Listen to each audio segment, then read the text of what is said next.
Access denied. Access granted.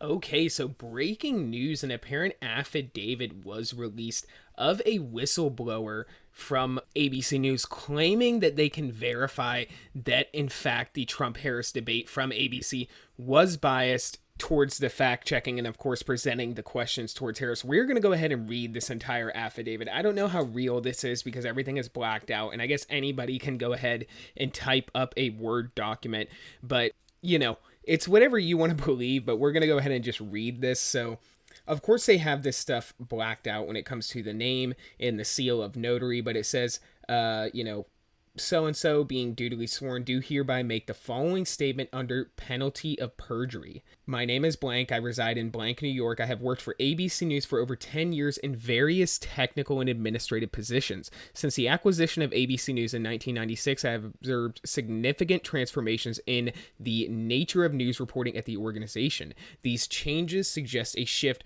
from unbiased reporting to a model influenced by external factors. For the record, I do not endorse Donald Trump in his capacity for candidate for president of the United States. The intent of this affidavit is to address concerns regarding perceived biases within news reporting within my employer's debate that will be hosted on September 10th, 2024. Observations on debate communication. Since the debate of President Trump and Vice President Harris had been announced to be broadcast on ABC, various members of staff had expressed hope of a debate where issues that were important to everyday Americans would be discussed, and there had been promises made that the candidates would be held to firm discussions regarding their proposed policy stances, and the debate would not deteriorate into an ad campaign, whereas both candidates would simply make blanket statements without specifically policy or explanation as to, and then there's a blacked out part there. Number 2, political position clarification. Many employers of ABC who were looking for a fair and honest debate questioned the clear bias that is well known throughout the company. It is common knowledge that debate moderators as well as chief executive officers of my employer are well known not to support Donald Trump. This led to several employees speaking up in regards to how fair the debate was going to be. We were given assurances that the debate would be fair and neither the Harris campaign nor the Trump campaign would blank unfair advantage. Concerns regarding journalistic integrity. It is my belief that contemporary news organizations, including ABC News, no longer adhere to impartiality. The influence of commercial interests and substantial donors appears to affect news presentation, resulting in selective reporting and biased narratives. I have personally witnessed news stories being cut from programming and not reported at all due to the influence of certain corporations linked to our parent company. Number 4, observations pertaining to debate fairness. I have noted specific instances related to the debate between Donald Trump and Kamala Harris that raise concerns about procedural fairness. The specific instances of perceived bias are as follows.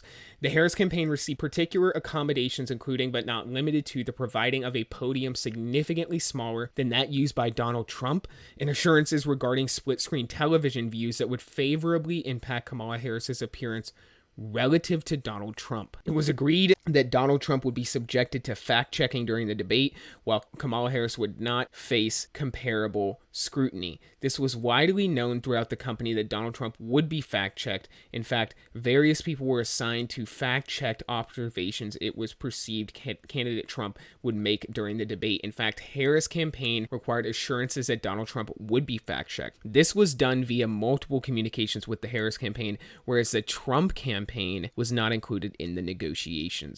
To my understanding, any rules, negotiations, and conversations pertaining to the debate should have had both the Trump and Harris campaign involved, but Harris campaign had numerous more calls regarding the debate rules without the Trump campaign aware or on the call. This is crazy. I'm going to pause here for a minute. This is crazy stuff. It's a little bit on the nose, though, because I want to see this affidavit come out.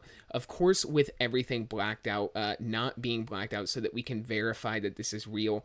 Because I do think it's fair to say that anybody can type up anything on a Word document. But if this is real, this is extremely telling. But I'm going to go ahead and continue. The Harris campaign was provided with sample questions that, while not the exact questions, covered similar topics that would appear during the debate. Furthermore, the Harris campaign imposed restrictions on the scope of questioning, including no questions regarding the perceived health of President Joe Biden, no inquiries related to her tenure as Attorney General in San Francisco, no questions concerning her brother-in-law, Tony West, who faces allegations of embezzling billions of dollars in taxpayer funds and who may be involved in her administration if elected. Internal organizational climate. Number 5. I have observed a pronounced bias against Donald Trump within ABC News. Employees expressing favorable views towards him experience significant concerns about potential retribution. Number 6. Purpose and documentation of affidavit. This affidavit is executed to document and provide transparency regarding the issues of fairness and impartiality in the debate process and broadcast concerns about journalistic integrity at ABC News. Number 7, affirmation of documentation. This affidavit has been signed and notarized on September 9th, 2024 to ensure that the allegations set forth are formally documented prior to the debate between Donald Trump and Kamala Harris. In addition to notarizing this affidavit, I have sent a certified letter to myself postmarked September 9, 2024, which will remain unopened for any future investigations. I have also dispatched a Federal Express package containing this affidavit sent on September 9, 2024 and delivered to my residence on September 10, 2024, which will remain unopened for potential investigative purposes. Furthermore, I have sent a certified letter to Speaker Mike Johnson dated September 9, 2024 to establish a record that the correspondence was sent before the debate commenced. Additionally, for further investigation, I have secretly recorded several conversations that will prove that the Harris campaign insisted upon not only the fact-checking of Donald Trump, but also insisted on what questions were not to be asked under any circumstances, or else the Harris campaign would decline to participate in the debate. I make these statements under penalty of perjury and without coercion of any kind. So the last part is just a verification of the affidavit, but really this is just a crazy document to be released, especially coupling this with Trump pretty much almost being shot again at his golf course. There is just so much going on with this election cycle. It's absolutely mind-blowing. But this is what the Black Insurrectionist says here in his caption. Here are the 6 pages of the affidavit for easier sharing. I made an error in the original posting. I duplicated page 5. I would also like to note that there are several pages after the verification page that were specifics about the job the whistleblower did and a transcript of the recordings he had made. The transcripts are even worse than the affidavit. Somebody asked, why not include the transcripts? He said, I did not have permission for those. Believe me, I tried, but I think a bigger game is involved there, like getting ABC to admit they never said those things first. Somebody responds here and says, as much as it pains me to say this, I believe it is a hoax. The affidavit, page 6, has several discrepancies. I don't see a notary public signing a document with errors. I hope I am wrong, but it looks fishy as hell. Black Insurrectionist responds and says, there are no errors. Whatever the hell you are looking for at either you do not understand, nor do you comprehend how these are done. Affiant and deponent are interchangeable. Somebody says, here are some sample New York notary seals and signatures. They look nothing like what's on this document. Somebody says this stamp was blocked out, jerkwad. In case you didn't know, with all your knowledge, NYS must now record every single notarized signature. Thus, the stamp would then out the whistleblower. Nice try, though. Jesus Christ, I am sick of assholes. So he's kind of going off here. Somebody said, if we can deep fake a video and voice in 2024, I'm pretty sure I can make a fake Word document and black out some lines.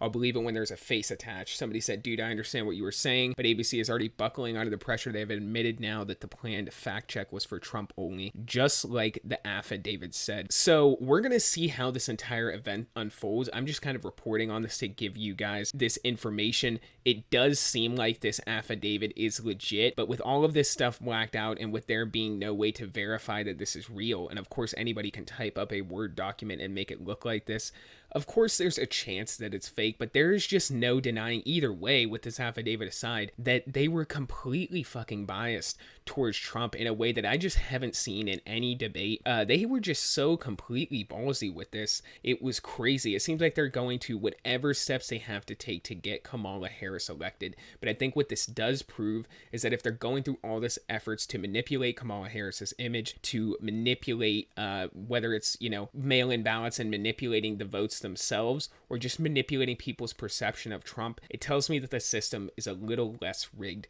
than we thought because people's votes actually do count. So comment down below, let me know what you guys think. And for this video, that's all I got. So until the next one, be safe. God bless. Thank you. Bye-bye.